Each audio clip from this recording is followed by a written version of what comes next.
দেশে কোনো পরিবর্তন আর না আছে কোনো ধরনের সংস্কার। যদি কোনো রাজনৈতিক দল মনে করে যে আমি যেহেতু জুলাই অভ্যুত্থানের পরবর্তী সময় তৈরি হয়েছি, তাই জুলাই ঘোষণাপত্র দেওয়ার এখতিয়ার একমাত্র আমার, তাইলে তারা আসলে ভুলের স্বর্গে বাস করছে। আজ আমরা কথা বলবো একজন সাহসী তরুণীর বেদনাদায়ক গল্প নিয়ে, যিনি স্বপ্ন দেখেছিলেন দেশের জন্য কিছু করার, কিন্তু সেই স্বপ্ন এক তিক্ত অভিজ্ঞতার মধ্য দিয়ে ভেঙে চুরমার হয়ে গেছে। তিনি আর কেউ নন, বৈষম্য বিরোধী ছাত্র আন্দোলনের সাবেক মুখপাত্র উমামা ফাতেমা। জুলাই গণ অভ্যুত্থানের সময় তার উজ্জ্বল উপস্থিতি এবং সাহসী কণ্ঠস্বর তাকে দেশের তরুণদের কাছে এক পরিচিত মুখ করে তুলেছিল। কিন্তু এই আন্দোলনের সঙ্গে থাকাটা তার জীবনের এক ট্র্যাজিক ঘটনা ছিল বলে তিনি নিজেই মন্তব্য করেছেন। তার এই ট্র্যাজিক অভিজ্ঞতার গভীরে প্রবেশ করলে দেখা যায় কিভাবে একজন মহান আন্দোলনকে কিছু স্বার্থান্বেষী মহল টাকা কামানোর মেশিনে পরিণত করেছে। উমামা ফাতেমা নিজেই প্রকাশ করেছেন যে অভ্যুত্থানের পরপরই কিভাবে সমন্বয়ক পরিচয় ব্যবহার করে চাঁদাবাজি ও দখলদারিত্ব শুরু হয়েছিল, কিভাবে তিনি সততা ও নৈতিকতার সঙ্গে কাজ করতে গিয়ে শত্রু বানিয়ে ফেলেছেন এবং তার দেশপ্রেমের স্বপ্নকে টিস্যু পেপারের মতো ব্যবহার করা হয়েছে। কিভাবে তার মতো একজন মেধাবী ও স্বাবলম্বী তরুণী এই ব্যবস্থার শিকার হয়েছেন, এসব চাঞ্চল্যকর তথ্য এবং তার আবেগঘন বর্ণনা জানতে হলে ভিডিওটি শেষ পর্যন্ত দেখুন।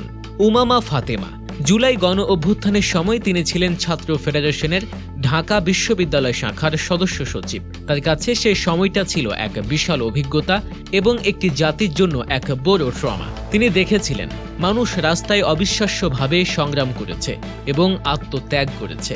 তার এই আশা নিয়ে তিনি ছাত্র ফেডারেশন থেকে পদত্যাগ করেন এবং বৈষম্য বিরোধী ছাত্র আন্দোলনের সঙ্গে যুক্ত হন। গত বছরের অক্টোবরে তাকে এই প্ল্যাটফর্মের মুখপাত্রের দায়িত্ব দেওয়া হয়। তবে একটি মহান উদ্দেশ্য নিয়ে শুরু হওয়া এই আন্দোলন যে দ্রুতই ব্যক্তিগত স্বার্থ চরিতার্থ করার পথে হাঁটবে তা উমামা ফাতেমা তখনও ভাবতে পারেননি। গত রবিবার রাতে সামাজিক যোগাযোগ মাধ্যম ফেসবুকে নিজের ভেরিফাইড অ্যাকাউন্ট থেকে লাইভে এসে তিনি তার সেই তিক্ত অভিজ্ঞতার কথা বিশদভাবে তুলে ধরেন। তো যখন এই জুলাই আগস্ট মাসে চোখের সামনে এভাবে দেখতেছিলাম যে এই ঘটনাগুলো ঘটতেছে এবং মানুষ জীবন দিচ্ছে, তুমি সাধারণ মানুষ। 2 ঘন্টা 24 মিনিটের ওই লাইভে তিনি বৈষম্য বিরোধী ছাত্র আন্দোলনের সঙ্গে যুক্ত হওয়া থেকে শুরু করে বেরিয়ে যাওয়া পর্যন্ত নানা ঘটনা ও তথ্য প্রকাশ করেন, যা জনমনে ব্যাপক আলোড়ন সৃষ্টি করেছে। উমামা ফাতেমা লাইভের মূল বিষয়বস্তু ছিল কিভাবে এই আন্দোলনকে টাকা কামানোর মেশিনে পরিণত করা হয়েছে। তিনি বিস্ময় প্রকাশ করে বলেছেন যে তার কখনোই ধারণা ছিল না যে এত বড় একটি গণ অভ্যুত্থানকে ব্যবহার করে কেউ টাকা পয়সা ইনকাম করতে পারে। তার সরল বিশ্বাস ছিল যে এই আন্দোলন দেশের বৃহত্তর স্বার্থে পরিচালিত হচ্ছে, কিন্তু মুখপাত্র হওয়ার পর তিনি প্রথম আবিষ্কার করেন যে এটি দিয়ে লোকজন নানা ধরনের অনৈতিক কাজ করছে। বিশেষ করে 5ই আগস্টের পরদিন সকাল থেকে তিনি লক্ষ্য করেন যে সমন্বয়ক পরিচয় ব্যবহার করে বিভিন্ন ব্যক্তি চাঁদাবাজি ও দখলদারিত্ব শুরু করেছে। এই ঘটনা তাকে এতটাই অবাক করে যে তিনি নিজেকে প্রশ্ন করেন, গতকাল পর্যন্ত যারা সমন্বয়ক পরিচয় দিতে চাইছিল না, আজ তারাই এই পরিচয়ে চাঁদাবাজি দখল করছে। এটি কি রক্ষী বাহিনীর মতো একটি সমন্বয়ক বাহিনী তৈরি হচ্ছে নাকি? তার এই মন্তব্যটি ক্ষমতার অপব্যবহারের এক ভয়াবহ চিত্র তুলে ধরে। তিনি উপলব্ধি করেন যে এই প্ল্যাটফর্ম তার মূল উদ্দেশ্য থেকে বিচ্যুত হচ্ছেন। তার মনে হয়েছিল এই প্ল্যাটফর্মের আর প্রয়োজন নেই, বরং সবাইকে একত্রিত করে আরও বিস্তৃত ও বিকেন্দ্রীভূত একটি ব্যবস্থা তৈরি করা উচিত। তিনি বিশ্বাস করতেন যে তার এই চিন্তা ভুল ছিল না, কারণ এই প্ল্যাটফর্মটি ধরে রাখার অনেক নেতিবাচক ফল এখনো ভোগ করতে হচ্ছে। কিন্তু সেই সময় এই কথাগুলো বলাই তিনি অনেক মানুষের শত্রু হয়ে যান। তার এই সততা ও স্পষ্টবাদিতা তাকে বিতর্কের মুখে ফেলে দিয়েছিল। বৈষম্য বিরোধী ছাত্র আন্দোলনে যুক্ত হওয়ার পর উমামা ফাতেমা নানা তিক্ত অভিজ্ঞতার সম্মুখীন হন। তার অভিযোগ ছিল যে আন্দোলনের সবগুলো গুরুত্বপূর্ণ সিদ্ধান্ত হেয়ার রোডে বসে নেওয়া হতো এবং সেগুলোই বাস্তবায়ন করা হতো। এই অদৃশ্য নিয়ন্ত্রণ তাকে হতাশ করেছিল। তিনি মনে করতেন তিনি পুরো প্রক্রিয়া থেকে বিচ্ছিন্ন হয়ে যাচ্ছেন এবং সবকিছু তার কাছে হিজিবিজি মনে হতো। মাসের পর মাস তিনি চরম মানসিক চাপের মধ্য দিয়ে গিয়েছেন, কারণ বিষয়গুলো এত অদ্ভুত ছিল যে কোনো কিছুরই কোনো ঠিক ঠিকানা ছিল না। চাঁদাবাজির অভিযোগ, স্বজনপ্রীতি এবং দুর্নীতি ছিল এই আন্দোলনের ভেতরেই। উমামা ফাতেমা জানতেন যে এক একজনের বিরুদ্ধে চাঁদাবাজি এবং বিভিন্ন ব্যক্তিকে শেল্টার দেওয়ার অভিযোগ আসত। তিনি বলেন, শুধু চট্টগ্রামের কাহিনী সলভ করতে গেলে অনেকের প্যান্ট খুলে যেত। এরকম আরও অনেক জেলার কাহিনী আছে। তিনি যখন এই অভিযোগগুলো তদন্ত করতে যান, তখন দেখেন যে দুর্নীতির জাল অনেক দূর পর্যন্ত গড়িয়ে গেছে। এই অভিজ্ঞতাগুলো তাকে মানসিকভাবে বিপর্যস্ত করে তুলেছিল, কারণ তিনি এমন একটি আন্দোলনের অংশ হতে চাননি যেখানে দুর্নীতির আশ্রয় নেওয়া হবে। প্ল্যাটফর্মের মূল্যায়নে ভিন্নতা, আদর্শ বনাম ব্যক্তিগত ফায়দা। 31শে ডিসেম্বর জুলাই ঘোষণাপত্র দেওয়ার যে কর্মসূচি দেয়া হয়েছিল, সেটাও উমামা ফাতেমাকে হঠাৎ করেই জানানো হয়েছিল। পরে সেই কর্মসূচি আর দেয়া হয়নি, যা তাকে খুব বিরক্ত করেছিল।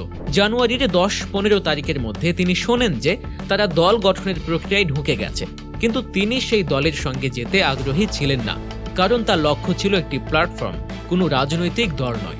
জানুয়ারির শেষ দিকে তিনি এই আন্দোলন থেকে সরে দাঁড়ানোর সিদ্ধান্ত নেন। তবে ফেব্রুয়ারি দ্বিতীয় সপ্তাহে প্ল্যাটফর্মের কয়েকজন এসে তাকে নতুন করে প্ল্যাটফর্ম গড়ে তোলার জন্য আমন্ত্রণ জানায়, কিন্তু পরে তার বিরুদ্ধেই অভিযোগ করা হয় যে তিনি প্ল্যাটফর্ম দখলের চেষ্টা করছেন। উমামা ফাতেমা এই অভিযোগের তীব্র প্রতিবাদ করেছেন। তিনি বলেন, তিনি এই আন্দোলনকে সবসময় একটি দায়িত্ব হিসেবেই দেখেছেন এবং এই প্ল্যাটফর্মকে তার কাছে খুব বেশি মূল্যবান বলে মনে হয়নি। যদিও অনেকের কাছে এই প্ল্যাটফর্মটি খুবই মূল্যবান ছিল, কারণ এটি ব্যবহার করে ডিসি, এসপি কার্যালয় সহ বিভিন্ন সরকারি দপ্তরে দৌড়ানো যেত, যা ব্যক্তিগত ফায়দা হাসিলের ইঙ্গিত দেয়। টিস্যু পেপার এবং আত্মমর্যাদার প্রশ্ন। উমামা ফাতেমা তার আবেগঘন বক্তব্যে বলেছেন যে ন্যূনতম আত্মসম্মান আছে এমন কেউ এই প্ল্যাটফর্মে টিকতে পারবে না। তিনি মনে করেন এই প্ল্যাটফর্মের সঙ্গে থাকাটা তার জীবনের একটা ট্র্যাজিক ঘটনা ছিল।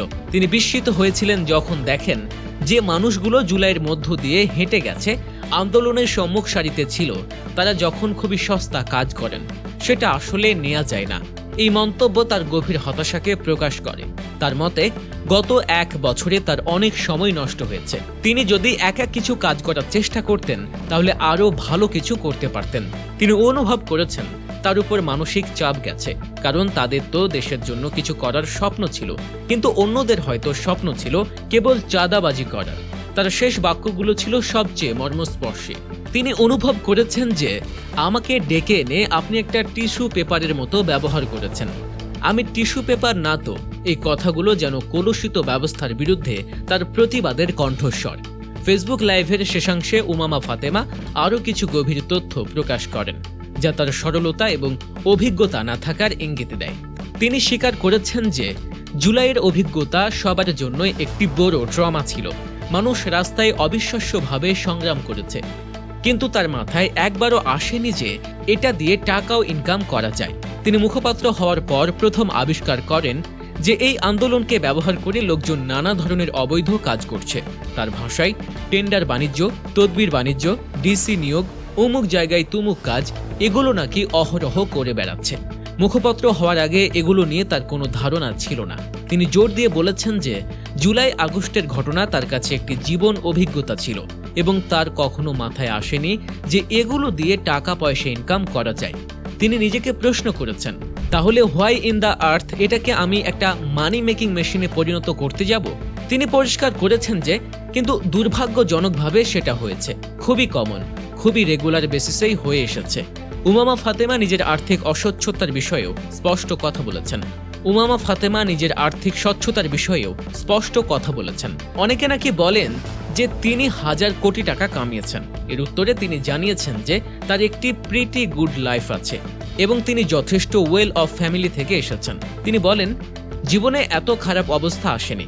আমার বিদেশে যেতে স্কলারশিপের জন্যও দরকার নেই এসব পরিচয়। আল্লাহ আমাকে সিজিপিও দিয়েছে ভালো, আমি ভালো সাবজেক্টেও পড়েছি। সৌভাগ্যজনকভাবে আমার পরিবারেরও আমার প্রতি সেই সাপোর্টটা আছে। তারা আমাকে কোনো মানি মেকিং মেশিন হিসেবে ব্যবহার করে না। পরিবার আমাকে একটা হিউম্যান বিং হিসেবে দেখে এবং চায় যে দেশের জন্য আমি ভালো কিছু করি।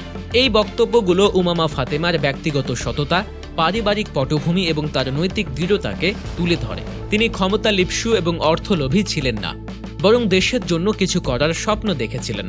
উমামা ফাতেমার এই লাইভ ভিডিও এবং তার আবেগঘন বর্ণনা বাংলাদেশের ছাত্র আন্দোলন এবং ক্ষমতার পালাবদলের এক অন্ধকার দিক উন্মোচন করেছে। তার অভিজ্ঞতা প্রমাণ করেছে যে একটি মহৎ উদ্দেশ্য নিয়ে শুরু হওয়া আন্দোলনও কিভাবে কিছু স্বার্থান্বেষী মহলের হাতে জিম্মি হয়ে পড়তে পারে এবং চাঁদাবাজি, স্বজনপ্রীতি ও দুর্নীতির আখড়ায় পরিণত হতে পারে।